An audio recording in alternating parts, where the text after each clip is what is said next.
결론부터 말하겠습니다. 크게 오른 종목들은 출발 전에 아무렇게나 움직이지 않습니다. 대부분 비슷한 구간을 거칩니다. 오래 눌리고 이평선이 모이고 거래량이 마르고 한번 털어낸 뒤에 거래량 실린 첫 양봉이 나옵니다.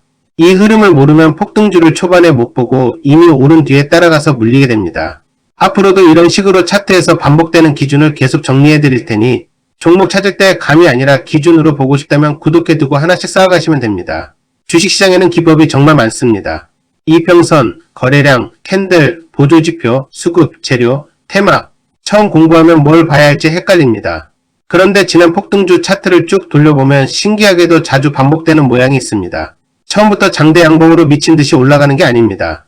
대부분은 출발 전에 조용합니다. 재미없습니다. 사람들이 관심을 안 가집니다.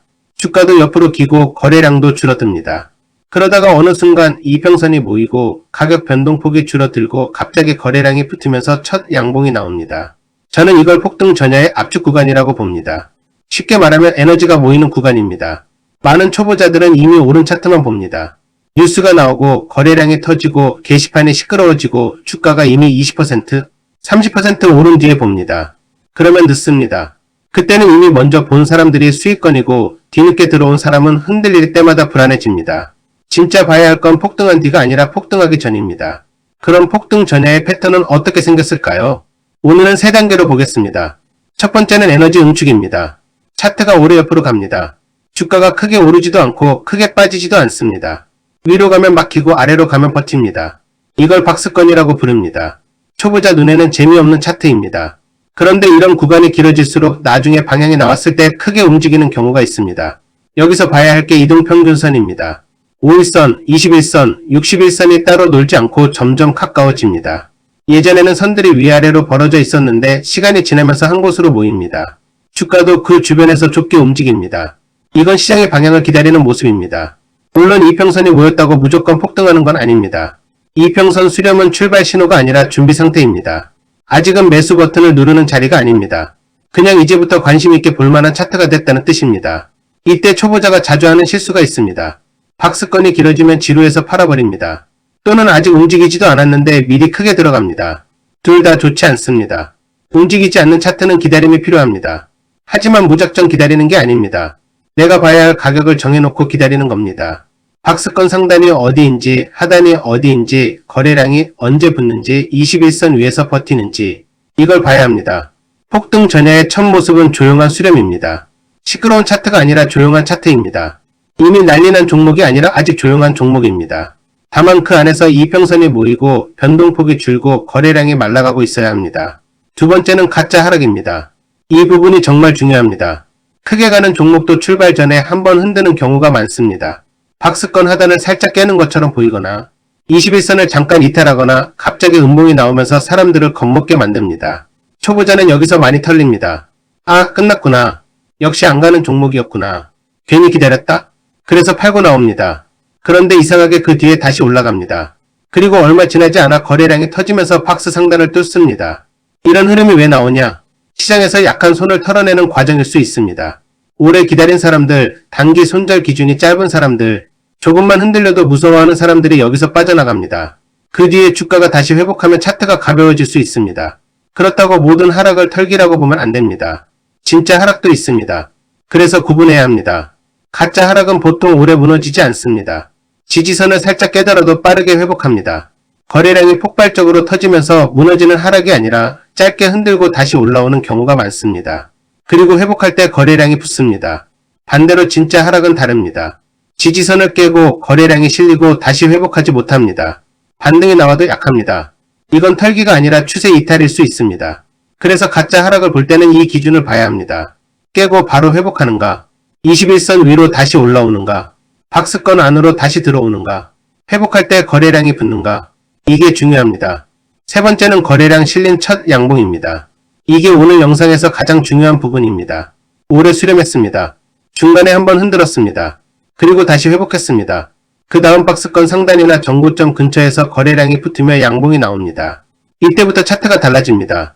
그 전까지는 준비 구간입니다. 그런데 거래량 실린 첫 양봉이 나오면 이제 시장에 관심이 붙기 시작한 겁니다. 중요한 건 그냥 양봉이 아닙니다. 거래량이 붙은 양봉이어야 합니다. 거래량 없는 양봉은 믿기 어렵습니다. 가격만 살짝 위로 올린 것일 수 있습니다. 하지만 오랫동안 거래량이 말라있던 종목에서 갑자기 평소보다 확 늘어난 거래량이 나오고 주가가 박스 상단을 뚫거나 전고점을 넘으면 의미가 생깁니다. 여기서 초보자는 두 가지 실수를 합니다. 첫 번째 실수는 거래량 실린 양봉이 나오자마자 무조건 따라가는 겁니다. 이미 너무 멀리 떠버린 자리면 위험할 수 있습니다. 두 번째 실수는 그 양봉이 나온 뒤 눌림을 못 기다리는 겁니다. 좋은 차트는 돌파 후 바로 계속 가기도 하지만 많은 경우 한 번 눌림을 줍니다. 이때 예전 저항선이 지지선으로 바뀌는지 확인해야 합니다. 진짜 좋은 흐름은 이렇습니다. 박스권 상단을 거래량으로 돌파합니다. 그 뒤 눌림이 나옵니다. 눌림 때 거래량이 줄어듭니다. 돌파했던 가격을 지켜줍니다. 다시 올라갈 때 거래량이 붙습니다. 이게 나오면 차트 신뢰도가 올라갑니다. 반대로 위험한 흐름은 이렇습니다. 거래량은 터졌는데 긴 윗꼬리로 밀립니다. 다음날 바로 전날 양봉을 다 잡아먹습니다. 돌파한 가격 아래로 다시 내려옵니다. 눌림 때 거래량이 더 커집니다. 21선을 다시 깨버립니다. 이건 조심해야 합니다. 이건 폭등 전야가 아니라 가짜 돌파일 수 있습니다. 그럼 이 패턴을 지금 시장에서 어떻게 찾을까요? 거창하게 볼 필요 없습니다. 퇴근 후 차트를 볼 때 4가지만 보면 됩니다. 첫 번째, 올해 횡보한 종목인지 봅니다. 며칠짜리 횡보 말고 최소 몇 주 이상 박스권을 만든 종목이 좋습니다. 너무 급하게 오른 종목보다 오랫동안 눌려있던 종목을 먼저 봅니다. 두 번째, 이평선이 모여있는지 봅니다. 5일선, 21선, 61선이 너무 벌어져 있지 않고 한 곳으로 모여있으면 관심을 가질 수 있습니다. 이건 에너지가 모이는 모습일 수 있습니다. 세 번째, 거래량이 말라있다가 갑자기 늘어나는지 봅니다. 그냥 하루 많이 오른 종목이 아니라 오랫동안 조용하다가 거래량이 붙는 종목이 중요합니다. 네 번째, 돌파 후 지지하는지 봅니다. 박스권 상단을 뚫고 끝이 아니라 그 가격을 다시 지켜주는지 봐야 합니다. 이게 없으면 추격 매수 위험이 커집니다. 이 4가지를 합치면 이런 모습입니다. 장기 박스권, 이평선 수렴, 가짜 하락 후 회복, 거래량 실린 첫 양봉, 돌파 후 지지 확인. 이게 오늘 말하는 폭등 전야 패턴입니다. 여기서 하나 더 말해야 합니다. 이 패턴이 나왔다고 무조건 폭등하는 건 아닙니다. 그런 식으로 보면 위험합니다. 주식에 무조건은 없습니다. 이 패턴은 폭등을 보장하는 공식이 아니라 관심을 가져볼 만한 차트를 찾는 필터입니다. 중요한 건 실패한 차트와 비교하는 겁니다. 성공한 차트는 돌파 후 버팁니다. 실패한 차트는 돌파 후 바로 무너집니다. 성공한 차트는 눌림 때 거래량이 줄어듭니다. 실패한 차트는 눌림 때 거래량이 커집니다. 성공한 차트는 21선을 다시 지켜줍니다. 실패한 차트는 21선을 깨고 회복하지 못합니다. 성공한 차트는 전고점을 넘고 그 가격을 지지로 바꿉니다. 실패한 차트는 전고점 위에서 긴 윗꼬리를 남기고 내려옵니다. 이 차이를 봐야 합니다. 초보자는 폭등한 차트만 보고 따라하고 싶어 합니다. 그런데 실전에서는 실패한 차트를 구분하는 게 더 중요합니다. 비슷해 보여도 하나는 출발이고 하나는 고점 물량 넘기기일 수 있습니다. 그래서 오늘 기준을 이렇게 정리하겠습니다.